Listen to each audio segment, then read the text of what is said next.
Bonjour à tous et à toutes, aujourd'hui on va faire une petite vidéo sur les membres d'équipage de Luffy. Donc c'est des cartes qu'on peut avoir relativement facilement, notamment avec l'aventure spéciale, si ça veut bien se mettre. Voilà, notamment avec l'aventure spéciale où on va avoir la possibilité de les obtenir avec de la vigueur, contrairement à la plupart des autres cartes qui sera beaucoup plus compliqué d'obtenir. Donc parmi ces cartes, il va y avoir des cartes que je vous recommande et d'autres que je vous recommande beaucoup moins. Donc bien sûr, ce n'est qu'un avis personnel. On va toutes les voir, les cartes des équipages, et je vais vous dire aussi pourquoi est-ce que je vous les recommande ou pourquoi est-ce que je vous les recommande pas. Donc on va commencer par Nami. Donc Nami, qui est un membre d'équipage plutôt pas mal en soi, que ce soit au niveau de son attaque ou au niveau de sa vie. Le seul problème, c'est qu'elle va attaquer tous les membres adverses. C'est une carte de type équilibré, c'est-à-dire qu'il y a un peu de défense et un peu d'attaque. Malheureusement, elle ne fera pas forcément assez d'attaque dans l'équipe adverse, du fait que ce soit une carte équilibrée, et donc du coup, ça la rend beaucoup moins bien dans le sens où il y a beaucoup d'autres cartes comme Ener, comme Ace ou Doflamingo. Toutes ces cartes-là, ça va être des cartes qui vont la surpasser au niveau des dégâts sur l'équipe adverse. Et donc du coup, elle sera beaucoup moins intéressante. Je noterai néanmoins, désolé, qu'au niveau du destin, on va avoir Ener, donc qui attaque lui aussi la totalité des cartes adverses. Donc si vous avez Ener, il pourrait être intéressant d'avoir Nami pour avoir le bonus de précision et en plus de ça, voilà, vous attaquez exactement la même cible adverse, ce qui peut être intéressant. Donc voilà, ça c'était pour Nami. Je vais passer à Usopp. Sanji, on le verra après parce que je trouve que c'est une excellente carte. Donc Usopp, c'est une carte de type offensif qui attaque la deuxième ligne, la ligne offensive ennemie. Dans un certain sens, c'est pas une mauvaise carte, honnêtement. Moi, je trouve que c'est une plutôt bonne carte dans l'ensemble. Le seul souci, c'est que Kizaru va faire exactement la même chose, mais avec plus d'attaque. Sachant que c'est une carte offensive, on va plus privilégier Kizaru que Usopp. Reste tout de moins que c'est une bonne carte. Attention par contre au coup critique adverse. Donc au niveau d'Usopp, ce qui peut être intéressant, c'est surtout ses destins, déjà avec Perona, donc Perona qui est une carte pas trop mal, et en plus de ça avec Van Ogre, donc Van Ogre qui est une carte premium, qui coûte relativement cher, mais qui est vraiment très bien. Et qui donne du coup un bonus de pénétration non négligeable. Voilà pour Usopp. Donc, Frankie. Frankie qui est pour moi, parmi les cartes du début, la meilleure carte défensive à avoir. C'est une carte non seulement qui a pas mal de défense, en tout cas plus que Luffy et quand même quelques autres cartes, mais en plus de ça, ce qui va être très intéressant, ça va être surtout sa technique spéciale qui va attaquer l'ennemi ayant le moins de PV. C'est-à-dire que si vous avez pas mal, enfin, au milieu au milieu du combat, notamment en arène ou au niveau de l'aventure, le Franky ne va pas cibler stupidement, on peut dire ça comme ça, la première ligne ennemie qui généralement a beaucoup de défense et beaucoup de vie, mais va directement s'attaquer aux cartes de derrière qui auront peut-être moins de vie et peut-être justement finir l'une de ces cartes. Donc à partir de là, c'est une carte très intéressante que je trouve pas assez utilisée. Après, il faut savoir où la placer et comment l'utiliser. Au niveau de son destin n'est pas moins intéressant. On va avoir un destin déjà avec Brooke et Robin. Bon, c'est pas le meilleur destin qu'on puisse prendre. Je pense surtout à Kuma, donc Kuma qui est une excellente carte défensive qui peut soigner, qu'on retrouve beaucoup au niveau du haut du classement parce que c'est une excellente carte. On va penser à Kid, donc Kid qui est une très bonne carte, et à Tom, donc Tom qui est une carte premium qui personnellement je n'ai jamais vu dans le sens où je crois que je suis venu sur le jeu un peu trop tard, qui est disponible seulement dans le tirage des cartes du magasin et que je n'ai encore jamais vu sur le jeu. Voilà pour Frankie. Je vais penser à Sanji du coup. Alors Sanji, c'est l'une des rares cartes mixtes du jeu. Je n'en compte que 4, je crois. Kuma, Trafalgar, Perona et Sanji. Avec bien sûr Doc Q, donc la cinquième carte, mais qui est une carte exclusivement premium. Donc c'est une excellente carte, que ce soit au début du jeu ou en fin de jeu. Sanji, c'est un personnage qui n'aura par contre pas beaucoup de vie. Attention aux cartes ennemies qui auront énormément de dégâts. Il soigne beaucoup, il fait beaucoup de dégâts une fois sur trois. dans le sens, sa technique en plus n'attaque qu'une seule carte, bon ça sera la première ligne, mais n'attaque qu'une seule carte adverse, donc du coup sa technique spéciale concentre tous ses dégâts sur une seule carte, et en plus de ça, rien qu'au niveau de ses équipements, si je me souviens bien, est-ce que je les ai là, les équipements, je devrais les avoir, si je vais dessus, non, il faut que j'aille au niveau des équipements, au niveau de ces équipements, si je me souviens bien, il y a deux équipements en critique, et ouais c'est ça. J'en suis sûr, il doit y avoir au niveau des équipements deux de critique et un de d'esquive, je crois. Tac tac. Voilà, critique, esquive, critique. Donc ces équipements, bon, c'est une chose qu'on regarde assez peu quand même, mais qui est intéressant de savoir. On va avoir beaucoup de critiques et il va faire voilà beaucoup de dégâts. Alors, donc c'est une carte, pour moi, Sanji, c'est une carte à avoir, à un moment ou à un autre, en tout cas dans le jeu, quand vous êtes bloqué, elle pourra vous servir, et si jamais vous avez du mal en arène, elle pourrait aussi vous servir. Zoro. Donc du coup, Zoro, c'est une carte qui fait beaucoup de dégâts, qui est très intéressante, notamment dans le sens où elle va attaquer une colonne, donc elle va répartir sur une carte défensive, enfin la carte de première ligne et la carte de deuxième ligne adverse. Il fait beaucoup de dégâts. C'est une carte qu'on voit quand même pas mal en haut de l'arène. Le seul défaut, c'est que par contre, si jamais en attaque, vous allez pouvoir placer votre Zoro de manière assez intéressante, surtout si vous attaquez deux fois la même personne.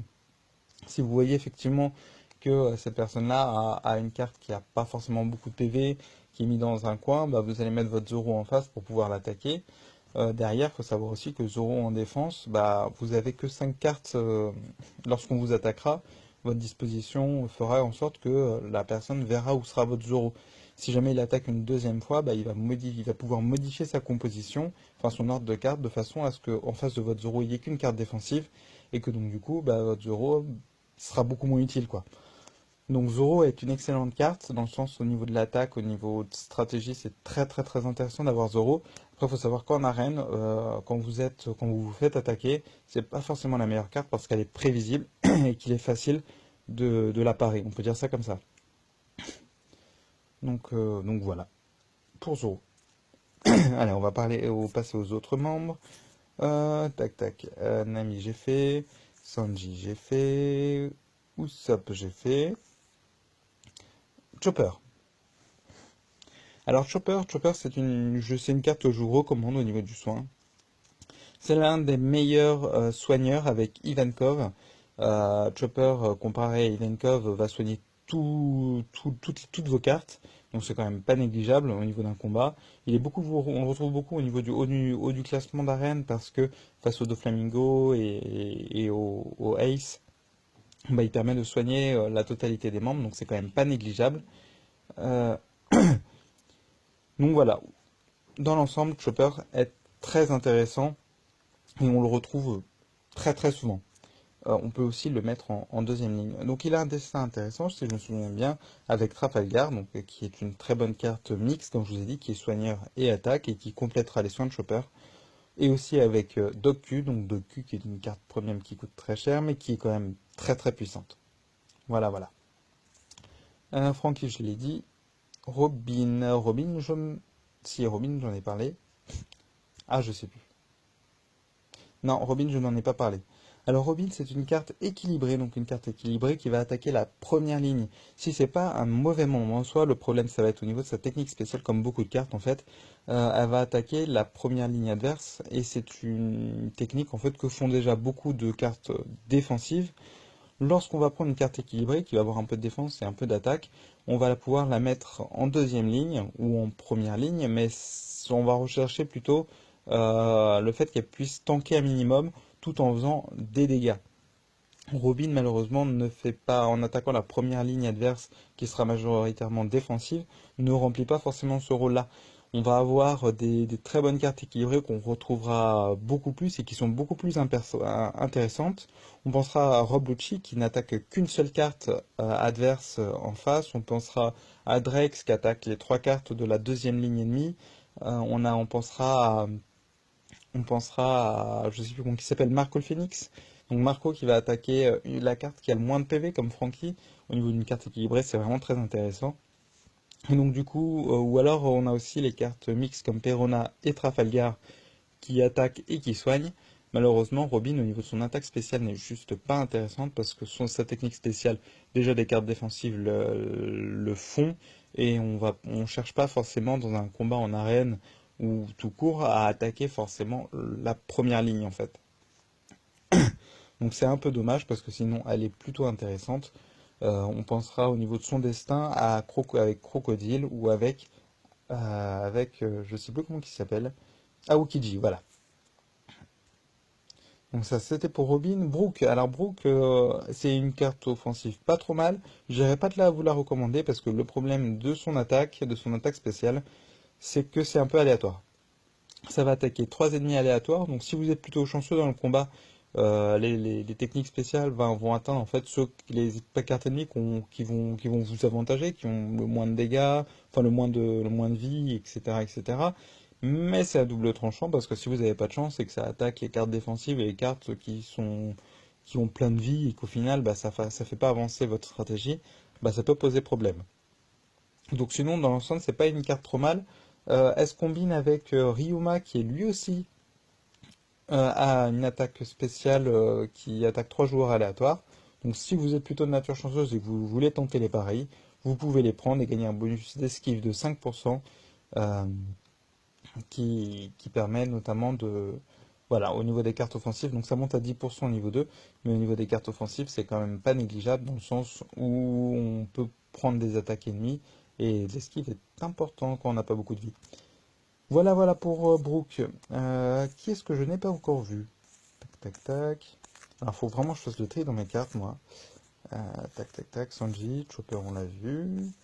Frankie, on l'a vu. Robin Brooke, on l'a vu. On l'a vu, on l'a vu. Il doit manquer juste Luffy. Je regarde, Usopp, Frankie. Voilà, il doit manquer juste Luffy. Oups.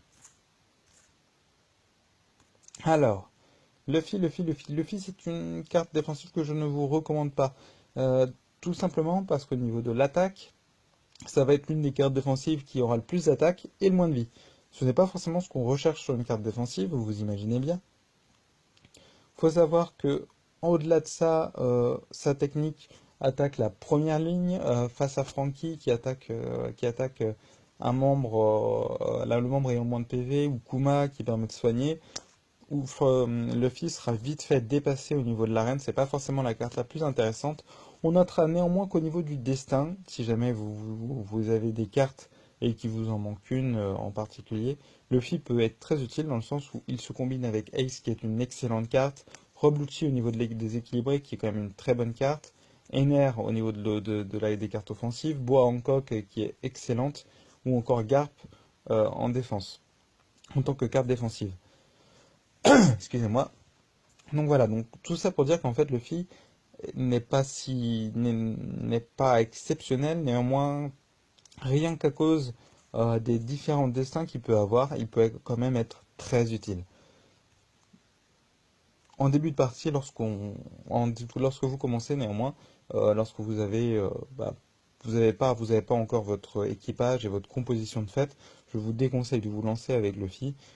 Prenez plutôt soit Frankie, soit d'autres cartes qui sont plus facilement accessibles et qui sont beaucoup plus intéressantes. Donc voilà, je crois que j'ai fait le tour de l'équipage. Sinon, Usopp, je suis pas sûr de l'avoir. Si, si, j'ai dû le faire. Bon, c'est pas grave, je vais refaire un petit briefing sur Usopp, parce que je suis vraiment pas sûr. Voilà, Usopp, c'est une très bonne carte offensive qui n'a pas forcément beaucoup de PV. Ah bah si, je l'ai faite. Voilà. Ce qui est dommage, c'est qu'en fait, bah, Kizaru la surpasse. Kizaru, qui est une carte qui fait exactement la même chose, mais qui est aussi offensive et qui fait plus de dégâts.